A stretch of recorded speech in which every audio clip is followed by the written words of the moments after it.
The autumn rain fell in steady sheets outside Harrison Manor, the expansive estate that had belonged to my family for 3 generations.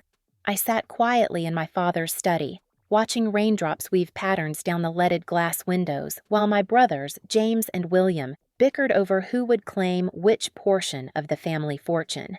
"The summer house on Martha's Vineyard is obviously mine," James insisted, running a hand through his perfectly styled hair.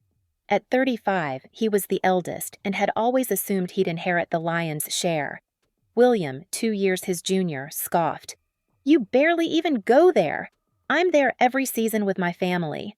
I remained silent, my fingers absently tracing the worn leather arm of Dad's old chair.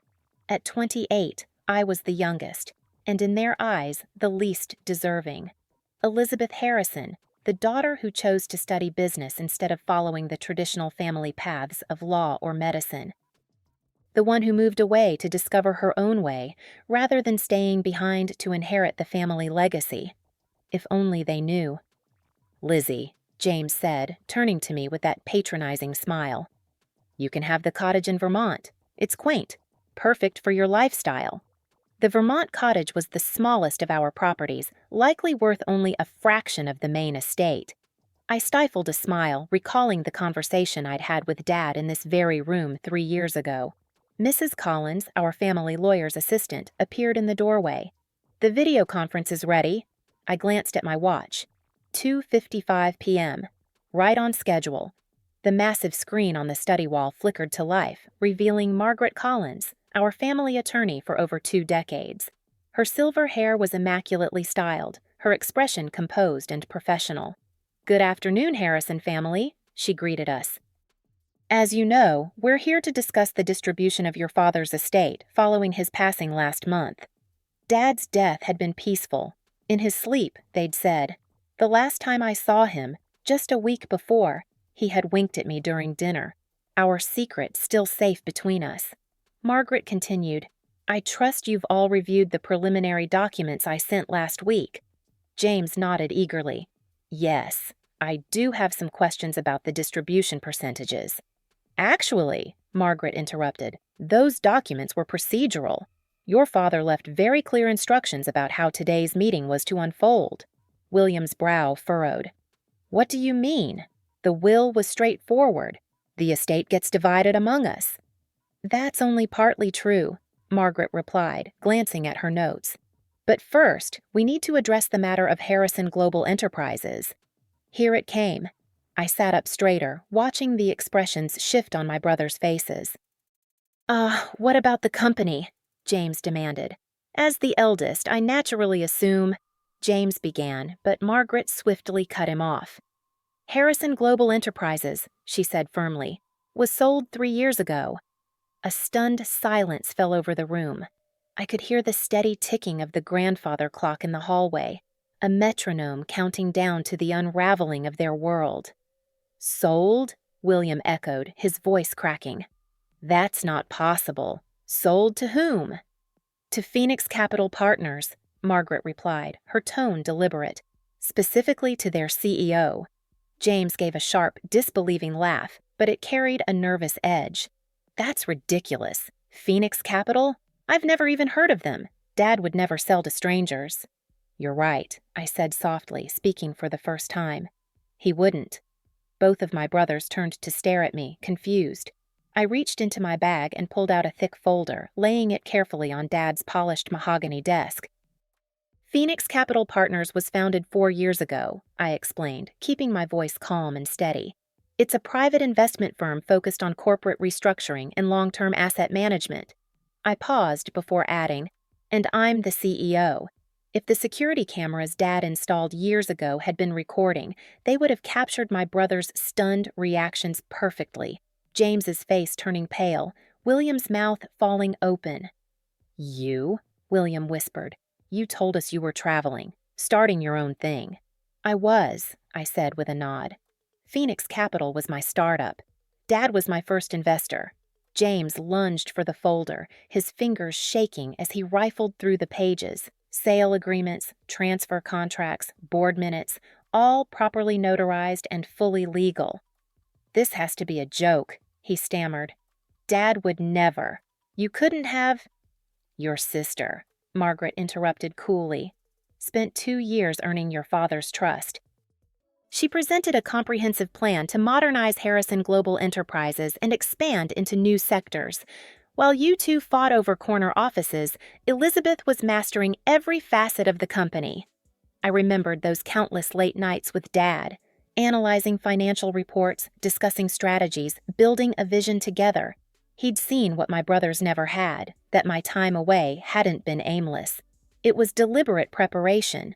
Margaret continued, the company's holdings, including all subsidiaries, property portfolios, and investment accounts, were officially transferred to Phoenix Capital Partners in 2020. Your father remained chairman emeritus until his death, but Elizabeth has held operational control for the past 3 years. William sank into a chair. But the estate, the properties. I opened my laptop and navigated to the relevant documents. The manor, the summer house, the European estates.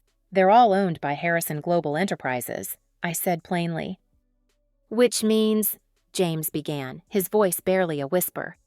Which means they belong to Phoenix Capital, I finished. Dad and I restructured everything. It was more efficient for tax purposes, you see. Outside, the rain had finally stopped, and weak sunlight filtered through the clouds. Somewhere in the manor, the housekeeper was likely preparing afternoon tea, just as she had every day for the past 30 years. But inside this room, the world had shifted irreversibly. Why? William asked, his voice quiet but insistent. Why keep it a secret? Why not tell us? I met his gaze without flinching. Would you have accepted it? Working under your little sister? Taking orders from the one you always thought was the family's biggest disappointment? James suddenly stood, his chair scraping harshly against the polished hardwood. This isn't over, he snapped. We'll contest it. The will— Actually, Margaret interrupted smoothly, now is a good time to discuss the will. Your father left some rather interesting stipulations about your continued roles in Harrison Global Enterprises. I leaned back in Dad's chair, watching the disbelief harden on my brothers' faces. They didn't yet realize this was only the beginning. Dad's true twist was still to come, and I had front row seats. In the corners of the room, the security cameras whirred quietly, capturing every expression, every reaction. Dad had insisted on recording this moment for posterity. It'll be good for the archives, he'd said, with that familiar twinkle in his eye. I ran my hand along the old leather armrest again, feeling a deep connection to him in that moment. Ready when you are, Margaret, I said calmly. Let's tell them about Phase 2. Margaret adjusted her glasses and looked straight at my brothers through the video feed.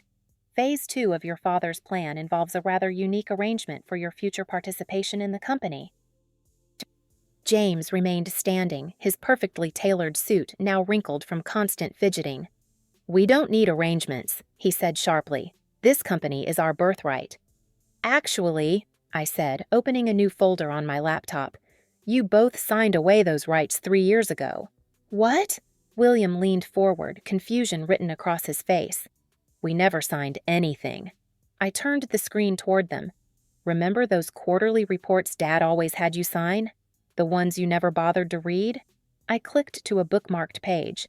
Page 394 to be exact, included a gradual transfer of your voting rights and company shares to Phoenix Capital. The color drained from their faces as the truth clicked into place. Dad had insisted they sign every quarter, presenting it as a formality, part of keeping them engaged with the business. They never suspected the real reason. That's fraud, James sputtered. Margaret cleared her throat gently. All terms were explicitly outlined in the documents. Your signatures were witnessed and notarized. Neglecting to read what you were signing doesn't constitute fraud. I remembered Dad's words when we first devised the strategy. Your brothers think business is about power lunches and corner offices. Let's see if they've learned to read the fine print. But, Margaret added, holding up a thick envelope, your father didn't intend to leave you with nothing. He believed in second chances, provided certain conditions were met. She held the envelope slightly higher. This document outlines Phase 2 of the succession plan. Each of you has a chance to earn your way back into the company, along with a substantial ownership stake. William narrowed his eyes. What kind of conditions? I rose from the chair and walked to the window, gazing out at the manicured grounds of the manor. The gardeners were trimming the hedges into their precise forms, a task demanding patience, precision, and focus. Traits, I thought, my brothers had never really embraced. Each of you will start at entry-level positions, I said evenly. William, with your background in finance, you'll begin in the accounts receivable department. James, given your law degree, you'll start in compliance. Entry-level? James looked as though the floor might fall out from under him. I'm a partner at Stevens and Mitchell. We're a partner, Margaret corrected. Your father arranged for your departure from the firm, effective today. Same with your banking job, William. As if on cue, the grandfather clock struck 4. Its deep chimes echoed through the room just as both their phones buzzed. Emails from Dad's legal team. Their resignations, already drafted months ago, were now in effect. This is madness, William murmured. You can't just— I can, I said quietly. And I have. But I'm also offering something real. A chance. Prove yourselves over the next 2 years. Learn the business from the bottom up. Earn back your place. And if we refuse? James challenged. I smiled.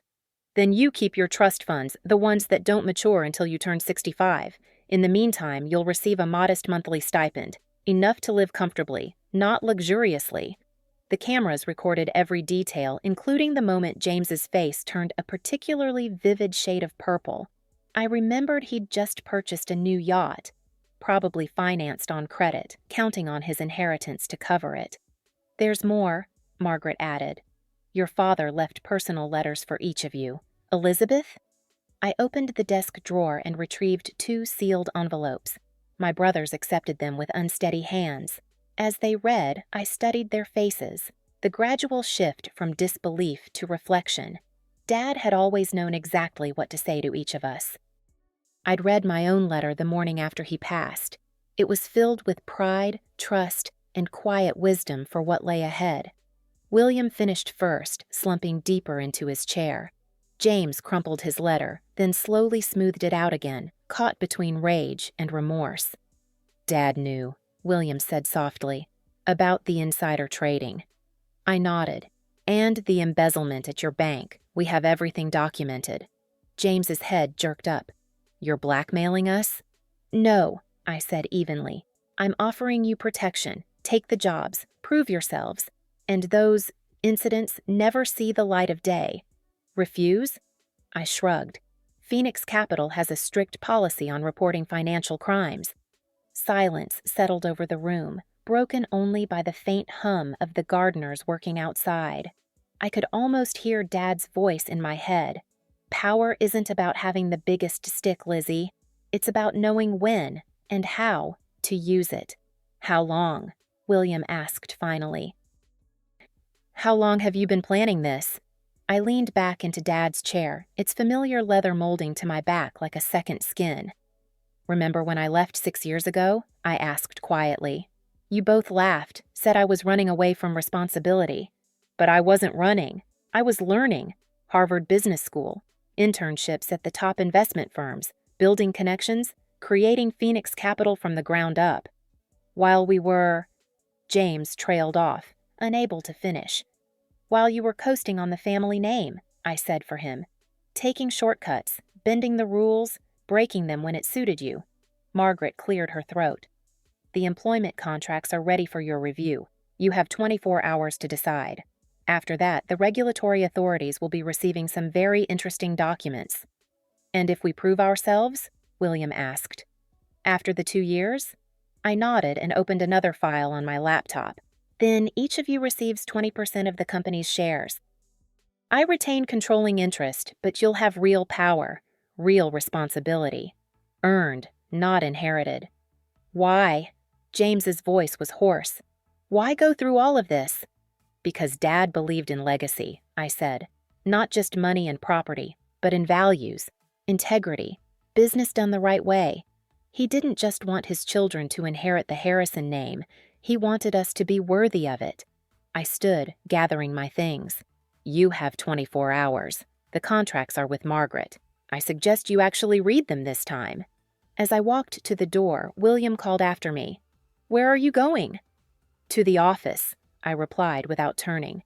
Unlike some people, I actually work for a living. I paused in the doorway and glanced back. "Oh, and James? Call your yacht broker. You're going to need that money for rent." The security cameras captured their stunned expressions as I left the study. Outside, the sun had fully emerged, casting light across the glistening grounds. I pulled out my phone and dialed a familiar number. "Ms. Harrison," my assistant answered. "How did it go?" "Just as Dad predicted," I said. "Have HR ready tomorrow morning. I think we'll be onboarding 2 new entry-level employees." "And if they don't?" I smiled, thinking of the final envelope tucked away in Dad's safe. "They will," I said. "Phase 3 will take care of that." The real game was only beginning, and I had every piece in place. Dad had taught me well. Sometimes the most powerful move is the one your opponents never see coming, until it's far too late. Part 3. The next morning, Harrison Global Enterprises' sleek, glass-fronted headquarters buzzed with an unusual kind of energy. Word had spread quickly. The Harrison brothers were starting their first day on the job, in entry-level positions. From my office on the top floor, I watched as James's Maserati rolled into the underground garage, followed by William's more modest BMW. They'd shown up. Right on schedule. Phase 3 could begin. "They're here," my assistant's voice came through the intercom. "Human Resources is ready for their orientation." "Send them up here first," I replied. A few minutes later, they entered my office, both looking slightly disheveled in business casual attire, far from their usual bespoke suits. James had dark circles beneath his eyes, and William's confident posture had all but disappeared. "Sit," I said, gesturing to the chairs across from my desk. Behind me, the floor-to-ceiling windows framed the Boston skyline, a panoramic view of the financial district, a silent but powerful reminder of everything they'd lost, and might still reclaim. "Before you begin orientation," I said, "there's one more thing you need to see." I pressed a button beneath my desk. With a soft click, a concealed panel slid open to reveal a wall-mounted safe, a perfect replica of the one in Dad's study. William's eyes widened in recognition. "That was in his office." "This is a duplicate," I explained, already entering the combination. "The original is still at the manor, but its contents were moved here last week." Inside, the safe held only 2 items, a single USB drive and a sealed envelope. I inserted the USB into my laptop. The large screen mounted on the wall flickered to life. And then, there he was. My father's face appeared, calm, familiar, full of the quiet intensity I remembered from our late-night business talks. He looked exactly as he had just a week before he died. "My children," Dad's recorded voice began, "if you're seeing this, then everything has gone according to plan." James shifted uncomfortably in his seat. William leaned forward. "Elizabeth," Dad continued, "has exceeded every expectation. But this wasn't just about identifying a successor. It was about saving our family." The camera view panned slightly to reveal stacks of documents on his desk. "James, William," he said evenly. "I know everything. The insider trading, the embezzlement, the efforts to sabotage your sister when she proposed modernizing the company."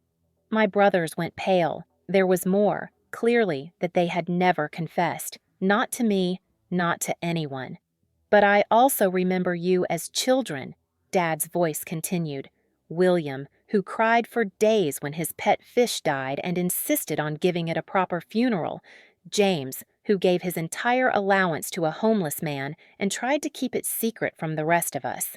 He paused. His eyes on the screen seemed to look straight through them. "You weren't always driven by greed and entitlement." He let the words settle, then added, "That's why I agreed to Elizabeth's plan. Not just to protect the company, but to save you both." "Your plan?" William turned to me, his voice tight with disbelief. I nodded. Phase 3 was my idea. Dad revised it, refined it, but the foundation was mine. On the screen, Dad lifted a familiar folder into view. "This is the real inheritance document," he said. Elizabeth doesn't just control the company, she controls your futures, but not to punish you, to give you a chance. He smiled then, gently, wistfully. Your sister understands something you both lost sight of. Real wealth isn't measured in bank balances or property titles. It lives in the bonds we form, the trust we build, and the legacy we pass on. James wiped his eyes quickly. William stared down at his open palms. So here's the final twist. Dad's voice softened.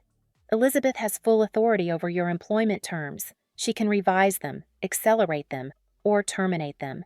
But there's one condition even she can't override. I opened the envelope from the safe and carefully laid its contents on the desk. Family dinner, I said.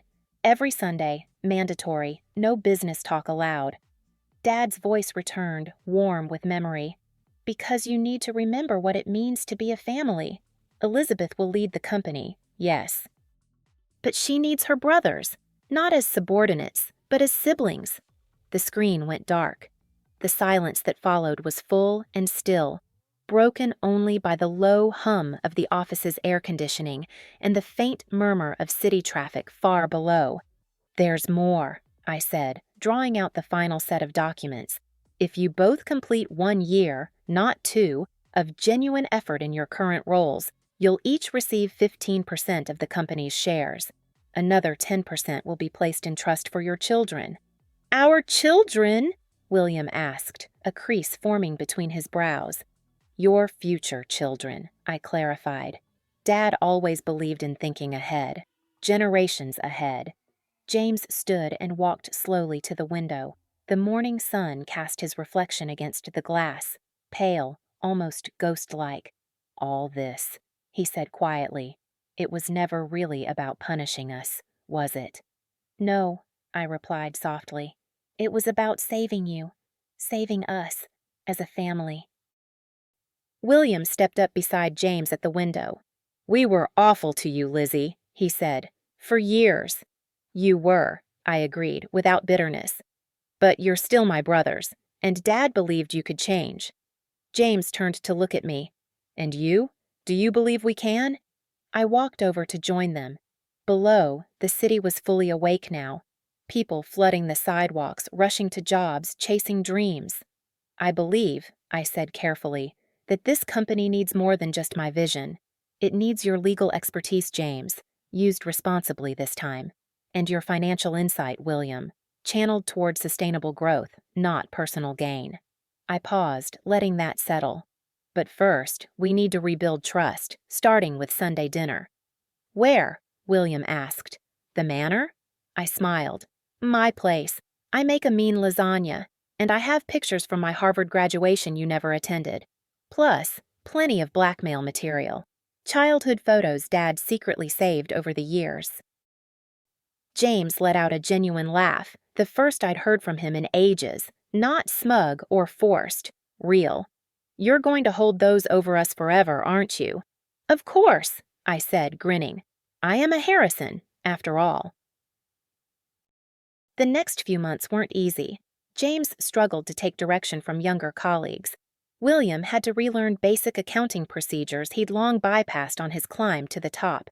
But little by little, things began to shift. Sunday dinners became more than just tradition. They became a sanctuary, a space to reconnect, to laugh, to heal. Over homemade lasagna and humiliating childhood stories, we started remembering what it meant to be siblings, not adversaries. 6 months in, I called them into my office once more. They walked in cautiously, but with far more confidence than on that first day. The board is impressed with your progress, I said, especially the ethics committee. Is this about the shares? William asked. It hasn't been a year yet. No, I said with a smile. This is about Phase 4. James groaned. There's a Phase 4. Is Dad reaching out from beyond the grave again? I laughed. Actually, Phase 4 is mine. They both looked at me, curious. How would you feel about starting something new? I asked. A venture of our own, separate from Harrison Global, but something that complements it, something we build together, from scratch. A chance to build something together, as equals. Their faces showed surprise at first, then growing interest. We spent the next 3 hours bouncing ideas, debating business models, and tossing around market strategies. There were arguments, of course, but they were good-natured, productive. For the first time in years, it felt right. Exactly 1 year after that unforgettable inheritance meeting, we gathered in Dad's old study. The room hadn't changed much. The grandfather clock still ticked steadily, and the security cameras still watched from their corners, silent witnesses to our family's evolution. "I have something to show you," I said, queuing up a file on my laptop. It was footage from that first meeting. We watched in silence as our past selves filled the screen. James, smug and indignant, William, defensive and shocked, and me, prepared but guarded, wearing the weight of years in every word. "We were such idiots," William muttered. "Were?" James replied, smirking, earning a light punch on the arm from his brother. I looked at them, really looked. James's smile had softened, losing its old arrogance. William's eyes, once clouded by ambition, now held the warmth I remembered from when we were kids. And I had gained something too. Brothers I could trust, not just in business, but with my life. "Dad would be proud," I said softly. "Of all of us." The security cameras whirred quietly again, capturing this moment too. But we didn't need them anymore. Not to remember who we were or what we meant to one another. We were Harrisons, not just by name or inheritance, but by choice, by bond, by spirit. And that, as Dad had known all along, was worth more than any estate.